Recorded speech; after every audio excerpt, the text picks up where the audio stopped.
And then nowadays, the last one here, which is not from Aristotle's Poetics, are the conventions of a play. And the conventions are the rules that are agreed upon between the audience and the performers. So generally at the beginning of a play, the house lights dim, everything goes to black, and then the lights come up on the stage. That is a convention that tells modern audiences the play has started. And that at the end of the play, the lights all go out. And that is a convention that tells modern audiences that the play has ended. And there are asides are a type of convention. That's where an actor turns directly to the audience and talks to the audience. The other actors on stage can't hear him talking, but the audience hears him talking. And that is a convention that's used quite often in theater. Or a freeze, where all the actors on stage freeze for a moment. This can be used in all kinds of different ways. Sometimes it's used as a dream kind of a situation, or sometimes it's used when you want to freeze a moment and you want one actor just to step forward and explain how they're feeling about that moment. And then after they explain it, they step back into the action and everybody unfreezes and it just carries on as if that little moment never happened. Again, all conventions. Then if we're looking at the theater on the other axis, okay, so pre-play, play, and post-play, the actual temporal action of the play, so the person who's going to see the play has experiences before the play, during the play, and after the play. The pre-play is everything that attracts the audience to the theater. And traditionally there were flags or trumpets or music or such.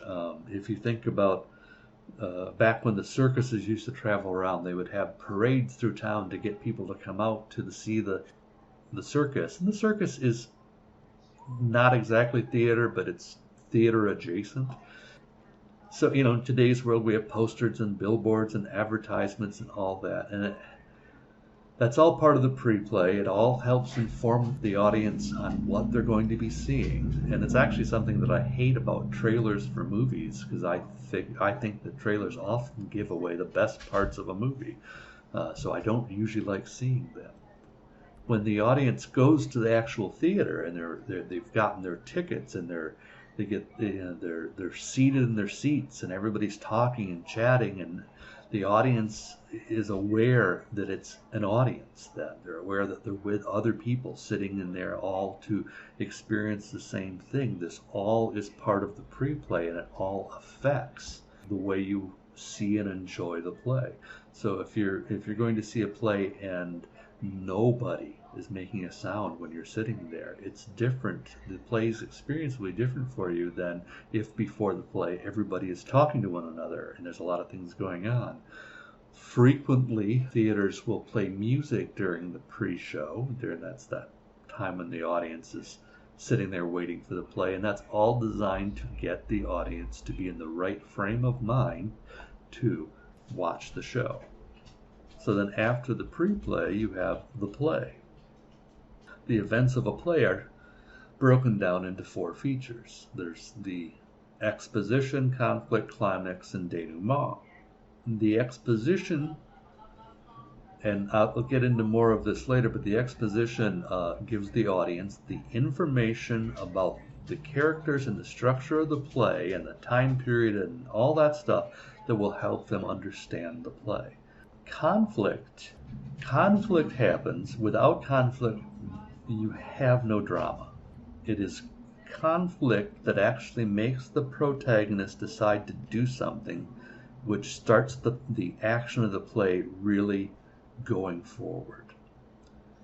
All the actions keep happening, and you have the climax of the play, which is the extreme point of conflict. I'll talk about that again in another section of this whole lesson. And then you have the denouement, which is everything that happens after the climax, which is sometimes called the resolution as well, and that's where everything gets wrapped up. And then you have the post-play. There's a few things that happen post-play. In a traditional performance, the lights all go out and the audience all knows the play's over, and they start applauding.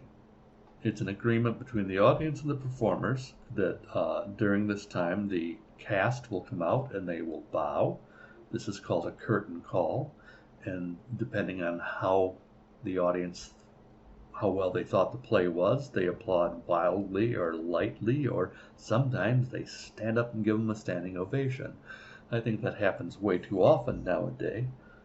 I think a lot of times, especially if you go to see a show on Broadway, you're paying, now you're paying $100 is kind of a cheap ticket nowadays, and if you're paying that much, you want to believe your experience was great, and so you stand up at the end of it to try to convince yourself that what you just saw was worth $100.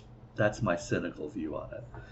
But it's also during the curtain call that everybody in the audience gets to recognize that they just shared this experience together, and they're the only people who will ever share that exact experience. Because once a play is done, it'll never happen exactly the same way again.